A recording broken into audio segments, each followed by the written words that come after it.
After emerging from bankruptcy 2 years ago, General Motors has been making good progress in sales and profitability, and doing it on a global basis. GM's design and quality have made big strides, but when it comes to managing its brands and marketing its products, the company hasn't done as well. That's why GM brought in a new global marketing officer to get that straightened out. And that's why I invited him to be my guest on today's show. Joel Ewanick has held a number of marketing jobs at a number of automakers, but now he has to manage each of the 7 different car brands that GM uses all around the world. So stay where you are. We'll be back with GM's Chief Marketing Officer right after this. From our studios in the Motor City, this is Autoline. Here now is John McElroy. Welcome to Here in the Studio with our guest today, Joel Ewanick, the Vice President and Global Chief Marketing Officer for General Motors, and it's great having you here with us on Autoline. Well, thanks for having us. We really appreciate it. That's great. And also joining us for the show is Peter Lorenzo. You can catch all of his stuff that he writes about in this industry at autoextremist.com. Hey, John. And also joining us is Chrissie Thompson from the Detroit Free Press. Great having you here on the show as well. Thanks for having me. Joel, you've been at GM for about a year now or so. There was a whole string of other people who had this job before you did. So you hit GM, and what do you learn? What has been your priority in getting everything straightened out from a marketing and advertising standpoint? Well, I think, when they first brought me in, they kind of, and this was back when Ed was still around, and Ed Whitaker, CEO yeah, of the company, right? And very, very smart man, very good man, and he had some pretty clear objectives for what he wanted to see done in the first 30 or 40 days, which is check out your staff, make sure the organization is correct, how we're organized, what we're doing, what our overall strategy is in North America, and let's make some changes where we need to make those changes. So there was a lot of focus on that. And quite frankly, one of the first things we did is identify what the brand stood for at that time and define those swim lanes for each of the brands. Because one of the things that got us into trouble before is where we started mixing and matching. If you remember the famous Fortune magazine article cover from 1983, this is what had kind of happened. Where all the cars looked the cars looked the same. Yeah, I'm sorry. It was all the 4 cars, the same chassis, but very little variance between them. And we said we have to avoid that at all costs. As a matter of fact, I got that cover and got an original and put it on my wall, and I remind everybody that's what we can't go back to doing. So we clearly define these swim lanes. And that takes it all the way down to what Ed is doing, Byrne is doing with design, what we're doing in engineering in terms of the ride and handling, the MVH for each of the cars, price points, what the kind of amenities we put in each. Go through that and create a discipline so we have swim lanes for all of those. That took a long time. That was the better part of the summer trying to sort all that out and to define the core of the brand for each of them. I think we're getting there. It's not perfect. This is going to be a work in progress. It's going to take a little time, but it's coming along nicely, and it's a pretty good team. So the other thing you did, Joel, besides blowing up your ad agency structure, yes, and you tapped an old colleague of yours, Jeff Goodby, and his agency to run Chevrolet, and you brought Pat Fallon back from the beach to run. Wasn't the golf course, right? It was literally the beach. I don't know, but so how do you think those two specifically, Chevrolet and Cadillac, has worked with the transition? Yeah, so I read you every week, so I know what you think, and I think you were kind of kind, actually. So I've been a lot harder on those guys, and they know that, so that if they're watching, they know what I think. And it goes in phases, quite frankly. You've had hits and misses. Hits and misses, and the reason I'm tough on grading them is because you're looking for consistency. You don't want, okay, that was a great ad, now do it again. Well, you can't do it again, then clearly you understood what got you to the first ad. So if you can't continue to do it over and over again, you got an issue. One of the things that was kind of disconcerting is they nailed the brand, and we have this really nice way, a mood piece and a way of talking about the brand. They nailed that right away, and everybody got it. It was interesting how clear what Cadillac should be. I have a number of folks that I listen to, and they all wrote me letters. You should do this with Cadillac, do that with Cadillac. Everybody was pretty darn close. And when Pat came in, he nailed specifically what we were going to do with that brand. Came up with this idea of red-blooded luxury, which has resonated with that group of people and those consumers. But man, we had trouble getting the ads right. We just could not get the communication straight. And I was pretty tough on them. And we went through the summer. We did some things really well. 759, the spot from Nürburgring, perfect. And the other ones were just okay. kind of missed the point. So we made some changes on the agency side. We had some tough conversations, made some changes on people there, and we made some changes on our side. It's never the agency's fault, totally. It's a collaboration and a partnership between the two. You can never just say somebody had to approve it, somebody had to agree, somebody had to talk about the strategy on our side, and we have to make changes on both sides. And we were pretty tough on them, and he knows that, and he is committed. And to his credit, when I pulled up and went to talk to him about it, he knew I was there and while we were talking, and he already had the same assessment that I had, so it was pretty clear that we were on the same page, and he knew he had to make some changes. So, and those have been good, and we've done the same thing. You didn't talk about Leo, but we've done the same things with Buick and GMC. And when it comes to our friends at Goodby, you know, I think we spent the summer doing a couple things right and then spinning our wheels for a long time, and that was very frustrating. And so I give them, you know, a solid C overall. But if I look at the work that they've done from Thanksgiving to the Super Bowl, it gets closer to a B. And then if you look at exactly what they did in January with the Cruze, they get an A. That stuff is really working well. I don't know if you're aware of how the Cruze is doing, but the Cruze is got a lot of momentum. A lot of momentum. And we sold 50,000 retail. Thank you very much, retail. Notice I said retail, there's no fleet in that, in the first quarter. And that was really very good for us, because if you know our situation, one of the things we told Goodby we need to do is stop the reliance on full-size pickup trucks and having this drive the brand. There needed to be a balance, and we needed to have a success in this category, which is the most competitive segments in our industry, you know, compacts, midsize, and we've not done well in that segment. We've tried, and we've had good cars, but never great cars. Finally, we got a great car, and we had to do a good job of marketing and getting that word out, because consumers are not used to putting that car in their consideration set when they're looking for that. Toyota, of course, Honda, of course, now Hyundai, Nissan to a certain extent, but now, you know, we're in there and we're in the fray. And it's the good thing is, in December we moved up the ladder. We were probably 5th or 6th, and in January and in February we were 3rd, right behind Toyota and Honda. That's a good thing, and I give them a lot of credit for that.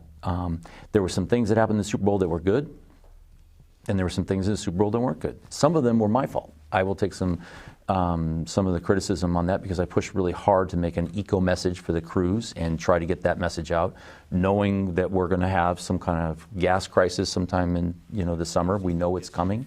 We have a product that makes sense. We need to get that message out. What did he say? 42 wild Italians. Huh? It's a Cruze for plus-size individuals. It's a commercial, that's all. So I think we did a good job with the spot. You know, you saw this Eco Cruze spot. It was a nice spot, but it wasn't great. So hits and misses. So you know, that's what we need to do. And I think Jeff would agree with those assessments that we finally got the planner right, we got the teams right, and now we're starting to hit our stride as we go forward. Can you walk us through the decision-making process if you see the spot before it goes on air and you think, oh, I would give this a C? I mean, why do you decide to run it, or I mean, how do you try to build this consistency when you've only got so many spots and so much time? This is one of the, you know, this is maybe a personal thing. We overproduce ads, okay. So there are spots that you'll never see because they just didn't score well, didn't do well. We do a fair amount of testing, pre and post. You use your gut, of course. You know, you use your instincts and your experience that you've had from doing this many, many times before. But some things didn't make it. Then we had some trouble. I'll tell you the backstories before. And we had trouble with Paramount and Hasbro with the spot that had the. You know, the Mr. Potato Head. Yeah, transformer in it. So it was a real problem because no one had talked to each other, and here we are all the way to the end, and finally got that sorted out. Michael Bay was concerned about talking about what we were doing in Glee that night too early in the week. As a matter of fact, he didn't want to talk about it, which was kind of a problem because we wanted to talk about it because it was so special and it was a really good spot. And so there's a lot of issues, a lot of things that go into the Super Bowl and how you pick and choose. When you have more time, it's easier. There's always a crunch leading up to this, and everybody will tell you. So one of the things we did after that is 2 weeks later I had a meeting and said, we're starting Super Bowl now. I'm not going to go through this where we have these issues and we're dealing with people and not understanding what their requirements are until the last minute. It caused too many problems. We had a problem with the NFL. So the NFL didn't want us to run the promo for Glee the way it was run because They didn't allow Fox to talk about what's happening after the game. And Fox and NFL had to work this stuff out, so finally we had to do a voiceover. I mean, there are things that happened the week before that I'd never seen in my career. Almost every single spot had an issue leading to the game. Never had that before. Interesting. You said something that's very interesting. You said we overproduced spots. In the old GM, that would never, ever happen. And a bad ad would run, whether it was bad or not. That's the old, Anheuser-Busch pioneered that. Mm-hmm. They would produce spots, and then August Busch would just say, yes, no, yes, no. Yeah. And if they didn't run, they didn't run, but they were paid for.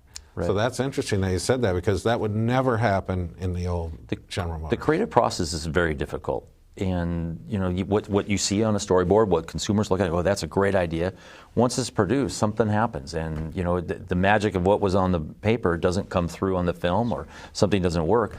Just because you produce it doesn't mean you have to run it. Hallelujah. Boy, that's a huge change, because, when I was working on GM accounts and the car accounts, I termed it the wince factor. If you winced when you saw it afterwards and you didn't want it to run, it would still run because you're committed. So that's a refreshing change. I think one of the things that helped Goodby, and I think when they turned the corner, is when they did there was an anthematic piece for Chevrolet that helped. And then they were the ones behind that comeback spot that we ran Thanksgiving Day. And I think that they really got plugged into not only Chevrolet, but the company at that moment. Because I went to an event out there, and we had a little speech and stuff, and people were crying. I mean, they really saw this as, a duty and a calling to make this successful and to make this happen. And when they made that connection, that kind of emotional connection, you really see the work get better. It was a good moment. Of course, one of your titles is Global CMO, and I got to believe that you've gone through a big transition here. Being at GM for a year, the last half year or so, having to deal with global brands. I'm curious to know the transition you went through and your appreciation. For example, Chevrolet in the United States is marketed as part of America, apple pie, the whole 9 yards. How do you market that in the rest of the world? And so talk a little bit about the transition you've gone through there. It started when Dan Ackerson took the reins and was going to be our full-time CEO for a long time. I could see right away he understood that marketing was very important. Putting the consumer at the middle of our conversation was very important. And I know this sounds kind of strange, but it wasn't always that way. We rewrote all the strategies and put the customer right in the middle, and everything emanates now from the customer. And we talk about a product, and I was in big meetings today. It's always about what's the customer want, what's this going to look like in the showroom, what does this mean for our dealers, what is our dealer profitability. This is normal conversation you have from where I come from, the way you talk about this, but evidently that hasn't happened in the past. So, how does these packages work? And then I think Dan was looking at this and saying, we need to take that, and it needs to be on a global basis. Can't just be in North America, and we need to really put more emphasis on the consumer as we go forward. And I think as you see this, what was interesting, and I think what you're going to notice is a transformation that I went through. I got this job on December 17th. And prior to that, I'm telling you, days before that, I was more concerned about the Camaro, the Corvette, what are we going to do? About North America, I was in my silo, and I was territorial to that degree. I don't really care what happens in China or in Europe. I'm going to protect what I think we need for North American customers. I mean, literally the day after, and the more I got into this and started talking to the other regions, I care more now about the Mini that we're going to put in India than I do about the Camaro that comes out next year. It's that important to the company and the bottom line of this company. And I will tell you, more time about drivetrains and Minis and things we're doing like that for Russia or for what we're doing in Western Europe to promote Chevrolet than I did. It's an amazing transformation that happened overnight. And I know that's why Mr. Ackerson did that. And that was kind of an interesting thing, because now I'm running around as an advocate for global. And I tell you more about sales numbers around the world than I can about what's happening in Los Angeles. I know how many cars we sell in Sao Paulo daily. I mean, who does that? I mean, but that's the kind of transformation that's taking place, and I think it's important for the company to go through that transformation. And I think that's what we're trying to do. And you talked earlier when you first got to GM of how you had to figure out what each brand stands for. But again, and just using Chevrolet or Cadillac or any of them as an example, how do you change the marketing of a brand that has been so North American and make it resonate around the world? So let's take Chevrolet, because we have 7 brands really. definitely. But let's take Chevrolet and talk about that one. It's interesting how I would say that I'm pretty sure that the folks down in South America appreciate Chevrolet more than they do here in North America.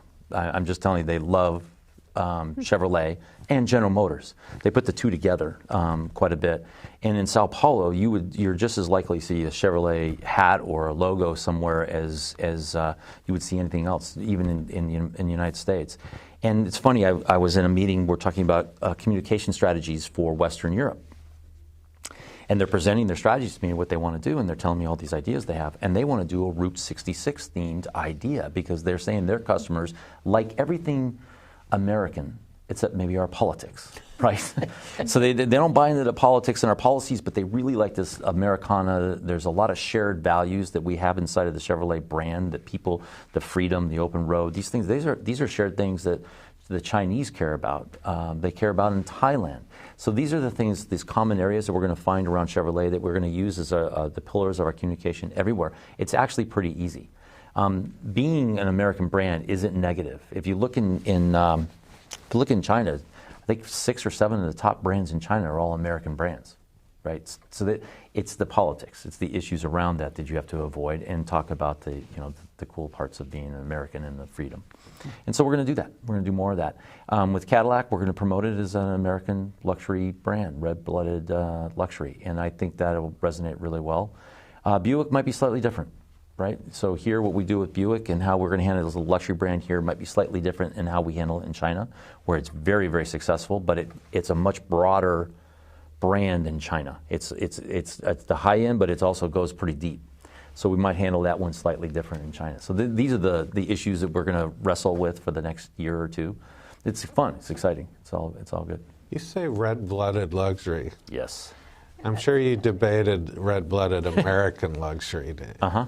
And you left it off. Why? So when we talk to the people who are buying our cars and the people who want to buy our cars, they get it. When you say red-blooded luxury, there's a double entendre. They don't need the American. They understand that. Okay. And the nice thing about when we say that is it's not blue-blooded, and that's a negative. Red-blooded has got some passion. It's very distinct, it's unique, and it's a differentiator from other luxury brands. And that really is what, if you look back what Bob Lutz did with the styling and those, with the just very derivative styling, it's derivative of nothing, actually.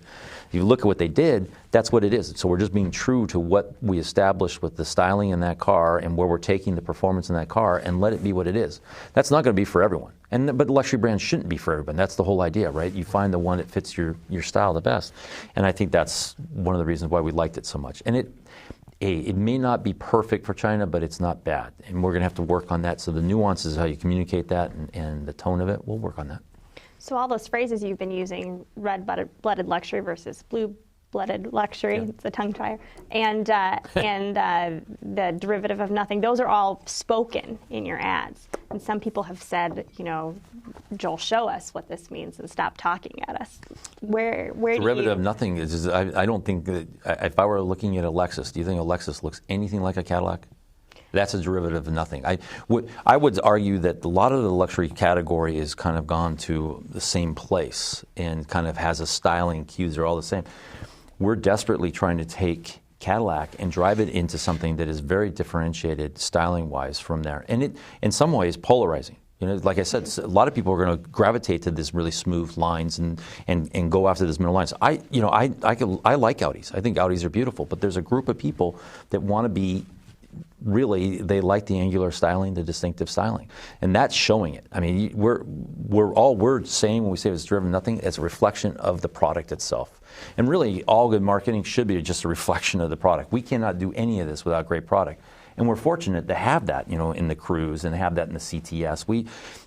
Every brand has really iconic. The LaCrosse is one of the best kept secrets in our industry. It's a huge success story. We just almost 60,000 units we sold last year. For a brand, quite frankly, and you all probably said it, should have, could have and should have been killed. And here it is, one of the most successful cars with extremely high ATP, average transaction price. So we're getting good price for good quality product, and then that one, it's more sculpted design. It's a much more softer, approachable brand, and those are two very distinct brands that our idea is to flank the luxury segment. The one will be farther to the right, and the other one's going to be farther to the left. Hopefully everybody gets in the middle, and our two brands should not conflict with each other. They're pushed far apart enough, and that's the goal anyways, push them as far apart as we can so they don't conflict with each other, but we bring people from the other brands in the middle. Make sense? Yeah, it does. In theory. It's really interesting when I look at your background at all the different companies you've been at. And for our viewers who don't know, God, Porsche. Go through my resume. Well, I'm not going to go through the whole resume, but I got a question coming at the end of it. You were at Porsche, Yamaha, Saatchi, which I guess is you were doing Lexus work? Team One. Team One, yep. okay. You were at Hyundai, you were at Nissan, now General Motors. What's it like being at GM compared to all the rest of them? Because GM's way bigger. In fact, GM might be as big as all the rest of them put together. Yeah. Yeah, it's the way I look at it. It's funny how every one of those experiences, I've drawn upon experiences I've had everywhere. It's almost like I needed to have every one of those to have this job. It's interesting. It's like all of it was meant to happen to bring it to this point where I've relied on things and situations and learning that I had in each one of those to help make decisions here. When you work at a small company, you're forced to do a lot of things as an entrepreneur. You know, you're forced to see things different. I know you guys think Hyundai is really big, but it really isn't. It was a very small, tight group here in North America that made those decisions, and so you're forced to, do things a little different. I'm trying to use that experience to help GM to move a little bit more quickly, to be a little bit more agile, to be more adaptable, to be a little bit entrepreneurial. Because what happens when an organization gets bigger, you kind of go into your silos and you do your job and you don't do somebody else's job. There, everybody was kind of crossing lanes. And I think that's the one thing that's kind of fun about that experience is it's helped me do that. And it's served me well so far. Well, just keep your fingers crossed. General Motors just got inducted in a Hall of Fame for the history of Chevrolet advertising, or is it more advertising than that? Fill us in. What is this Hall of Fame thing, and why did you guys Well, it's actually very prestigious. I mean, there's only been a couple companies brought into this, Procter & Gamble, and now you have General Motors. And if you think about it, we've been trying to add this number up. It's likely that General Motors has spent more on advertising than any other company or any other entity in the world in the history of the world in the last 100 years. So it kind of made sense. See the USA in your Chevrolet.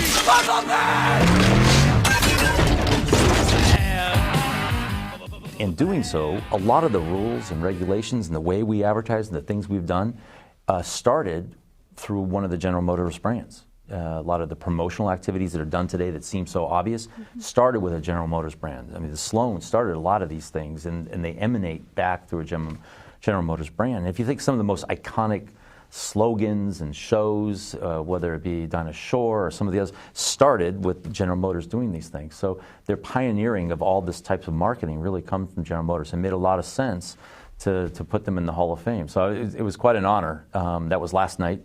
A lot of people were there. And it was kind of a big deal for us as a company to get that. Of course, now the pressure is on you to come up with the kind of ad that deserves to go into the Hall of Fame. Thank you, Mr. Ackerson. Yeah.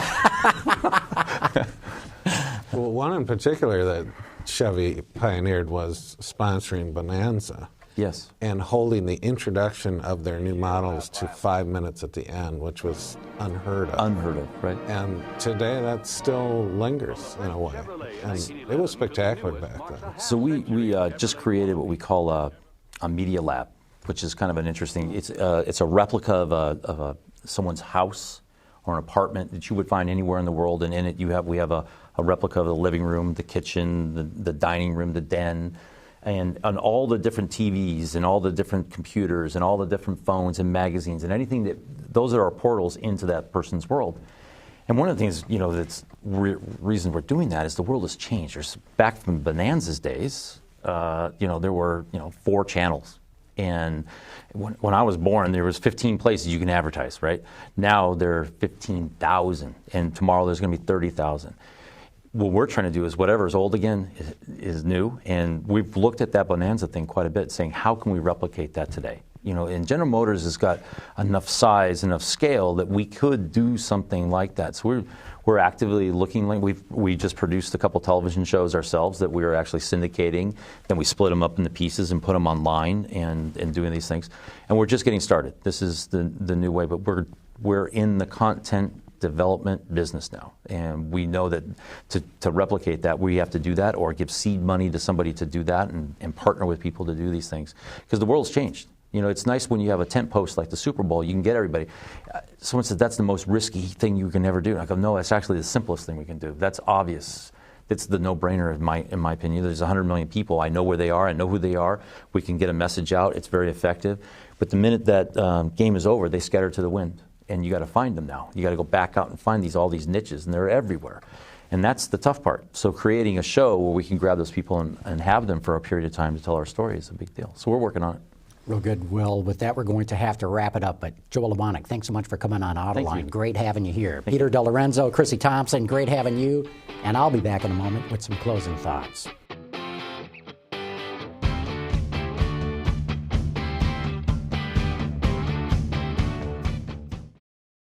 I was fascinated to hear Joel Ewanick talk about how customers in Brazil may feel more passion for Chevrolet and GM than most Americans do. In North America, we have a tendency to view the company solely through what's happening here and not taking into account that outside of the U.S., General Motors is going gangbusters in all the emerging markets in the world. In fact, if Joel Ewanick's sales and marketing efforts work, GM could reemerge as the world's largest automaker by the end of this year. But that brings us to the end of this show. For all of us here at Autoline, thanks for watching. We'll see you next week.